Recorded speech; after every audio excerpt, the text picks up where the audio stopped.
अस्सलाम वालेकुम।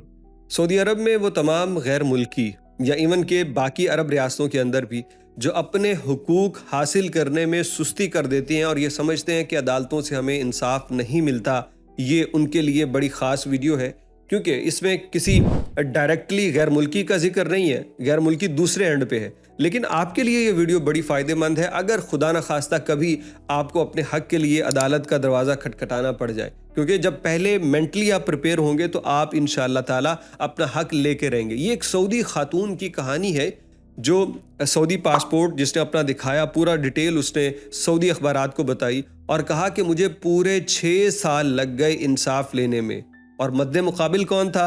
एक गैर मुल्की। अब आप बड़े हैरान होंगे शायद सुन के कि गैर मुल्की मद्दे मुकाबिल था, इल्ज़ाम गैर मुल्की पे था और फिर भी 6 साल लग गए।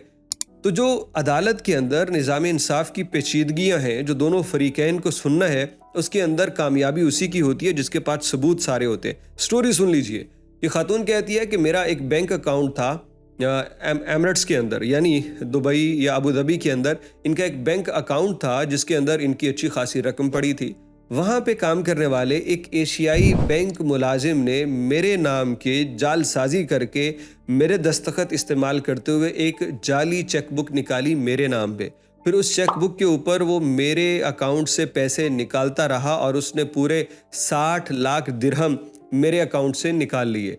ये खातून कॉस्मेटिक का बड़ा मारूफ काम करती है और ये मालदार खातून है। ये कहती है कि जब मेरे अकाउंट से इतनी बड़ी रकम निकली तो मेरी तो नींद उड़ गई। जब मैं बैंक तक पहुंची, बैंक को मैंने बताया कि मैंने तो पैसे नहीं निकलवाए। उन्होंने मुझे चेक दिखाए, चेक कहा कि मेरे नहीं है, ये तो जालसाजी की गई है आप ही किसी बंदे की जानिब से। उन्होंने कहा कि ऐसा नहीं है, ये बिल्कुल असली चेक है। ये मामला आखिरकार अदालत तक पहुंचा। खतून कहती है कि मुझे रातों को नींद आना ख़त्म हो गई। मेरी मेहनत की कमाई, मैंने बिजनेस से कमाया, वो सारा रफू चक्कर हो गया। बैंक जो है वो उसका कोई देनदार नहीं बन रहा, बैंक जिम्मेदारी नहीं ले रहा, तो मैं क्या करूं? अदालत में केस गया तो अदालत से फैसला ही नहीं आ रहा। 1 महीना 2 महीना सबूत पेश किए, तारीखों पे तारीखें, दोनों फरीकैन, एक तरफ बैंक है, दूसरी जानिब ये खातून है। ये बात चलती गई और आखिरकार इस जुलाई के महीने में 2024 जुलाई में उसे इंसाफ मिला है 6 साल के बाद। और अदालत ने तमाम तहकीकात दोनों फरीकैन को सुनते हुए बारीकी से जायज़ा लेने के बाद कहा है कि खातून ठीक कह रही है और इसको सारी रकम बैंक अदा करे, और बाकी तफसील वो अलहदा होगी कि बैंक को जुर्माना भी किया गया होगा और भी कई चीज़ें होंगी। लेकिन ये खातून बिल आखिर केस जीत गई 6 साल के बाद।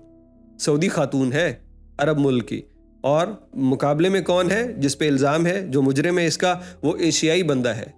तो यहाँ पे अदालत जो है ना, वो ये नहीं देख रही कि सऊदी है गैर सऊदी है, वो कह रही है सबूत किसके पास है।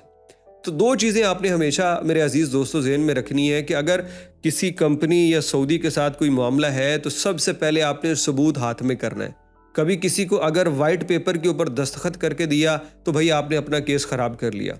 कभी आपने एग्रीमेंट करते वक्त मुआहिदा पढ़ा ही नहीं है, साइन कर दिया, तो भाई आपने अपना बेड़ा गर्क खुद कर लिया है, अदालत आपको नहीं बचा सकती। लेकिन अगर सबूत पक्के हैं, एग्रीमेंट आपके पास है, सारी चीज़ें हैं, तो मेरे अजीज़ दोस्तों इस एग्रीमेंट को प्रॉपर तरीके के साथ अदालत में आपने सबमिट करना है और अपने कफ़ील या कंपनी को अदालत में लेके आना है। एक काम।